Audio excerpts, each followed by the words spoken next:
और लक्ष्मण श्री राम की कैसी सेवा करते हैं, जैसे अविवेकी पुरुष अपने शरीर की सेवा करते हैं।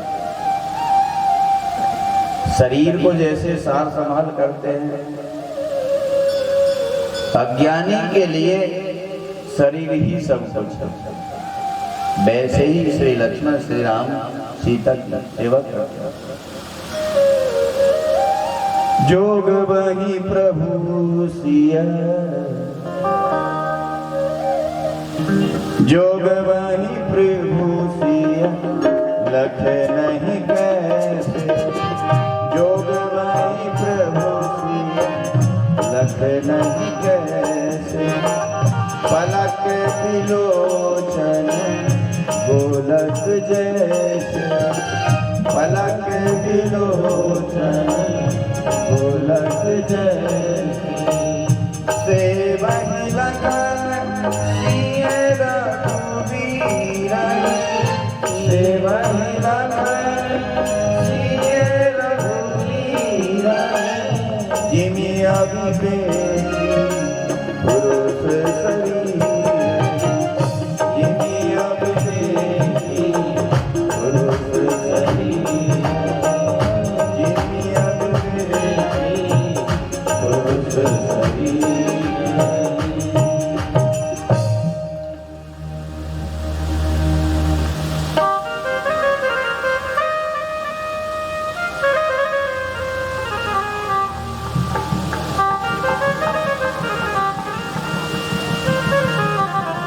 निशातराज भगवान को पहुंचाकर लौटे सिंगवेरपुर।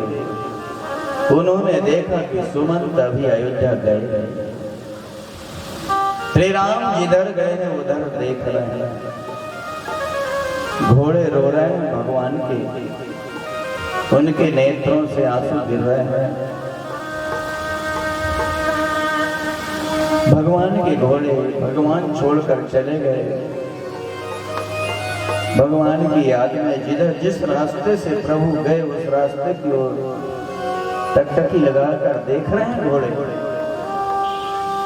न वो पानी पीते हैं न कुछ घास खाते हैं। निषाद राज ने जैसे घोड़ों की दशा देखी रोने लगे। निषाद राज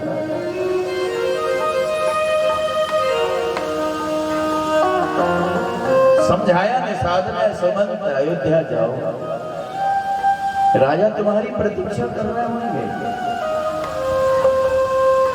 बड़े मुश्किल से रथ में बिठाया, 2 सेवकों को साथ में दिया निषाद ने और सुमंत को भेजा। सुमंत जी तमसा किनारे आकर उन सेवकों को वापस पहुंचाया। एक वृक्ष के नीचे बैठ करके पूरा दिन व्यतीत किया, क्योंकि दिन में जाऊंगा तो सब लोग मेरे को घेर ले, क्या बताऊंगा मैं। इसलिए संध्या के समय अंधेरे में जाऊं ताकि कोई ना मिले। सोच कर रहे हैं अब मैं कैसे जाऊं, क्या बताऊंगा। राजा मेरा संदेश सुनते ही प्राण त्याग देंगे।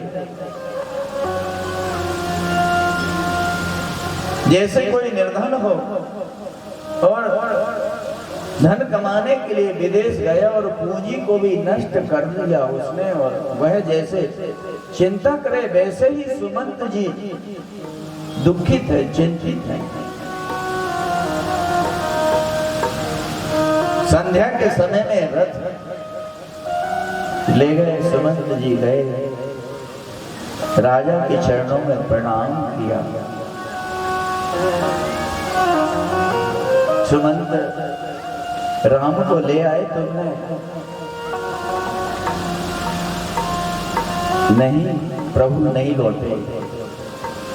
सुमंत जहां मेरा पुत्र राम है वहां ले चलो, अन्यथा मेरे प्राण अब नहीं रुकेंगे, नहीं रहेंगे। श्री राम के बिना मैं जीवित नहीं रह सकता। सुमंत श्री राम की कथा सुनाओ। यहाँ से तुम ले गए तो कहाँ कहाँ क्या हुआ? मेरे राम ने भोजन किया कि नहीं? रात्रि विश्राम कहाँ किया उसने?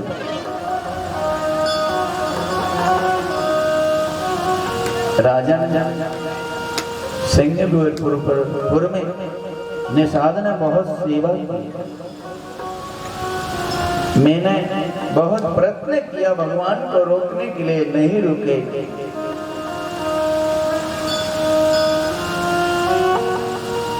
उन्होंने संदेश भेजा है कि पिताजी से कहना आपके पुण्य से हम वन में सुखी रहेंगे, हमारे लिए चिंता ना करें।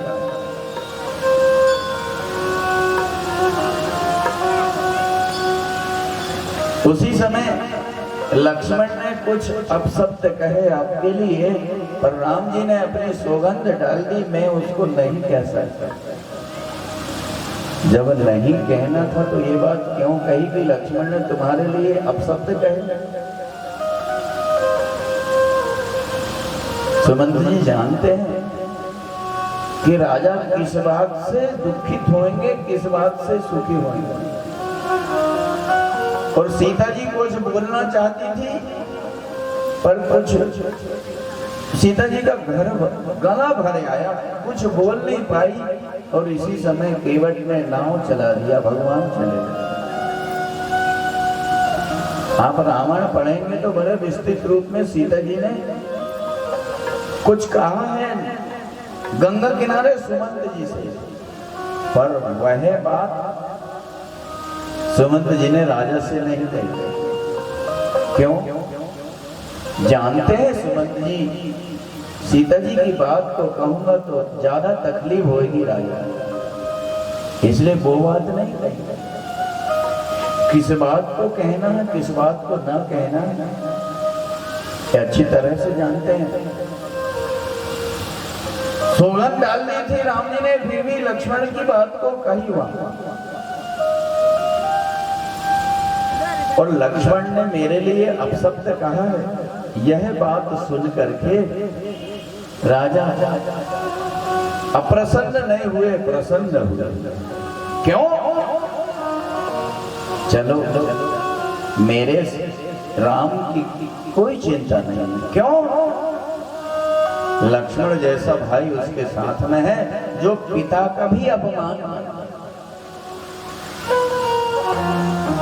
राम के लिए जो पिता का भी अपमान कर सकता है, कोई दूसरा राम के तरफ उंगली भी नहीं उठा सकता है। इसलिए राम की तरफ से निश्चिंत हो गए, लक्ष्मण है मेरे राम के साथ।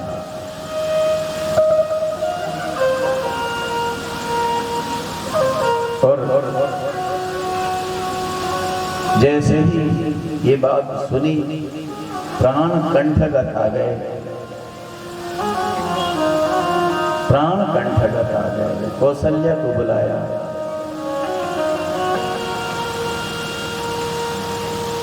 श्रवण की कथा याद आई मरते समय, क्योंकि जब शरीर छूटने लगता है तो जो हमने पाप किए हैं वो सब अंत समय में याद आता है। और कौशल्या को वह बात सुनाई कि श्रवण के पिता, माता पिता को श्रवण जो है वह तीर्थ यात्रा कांवर में ले आया। दोनों अंधे थे। दशरथ महाराज युवक थे, उस समय ये शिकार खेलने गए। जब जल भरने की आवाज आई तो हिरण्य की शंका में उन्होंने शब्दभेदी बात छोड़ दिया और श्रवण को लग गया। श्रवण ने कहा मेरे माता पिता को जल पहुंचा दो। राजा पिलाने आए, बेटा आज बोल क्यों नहीं रहा? राजा ने कहा गलती से मैंने तुम्हारे पुत्र श्रवण को बाण मार दिया, उसकी मृत्यु हो गई, आप लोग जल पी लो।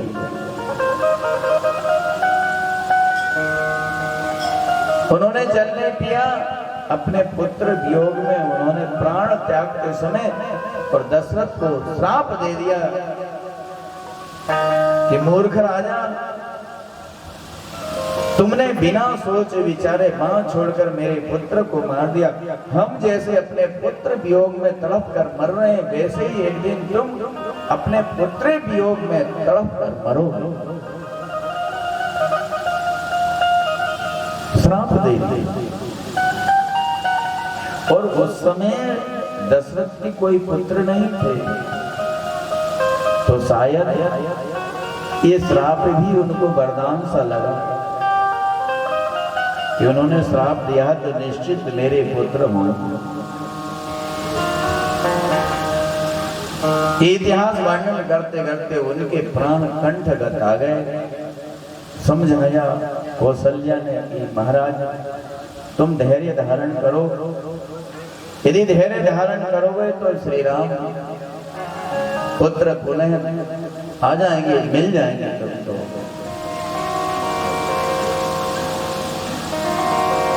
श्री राम के वियोग में तड़पने लगे। रघुनंदन प्राण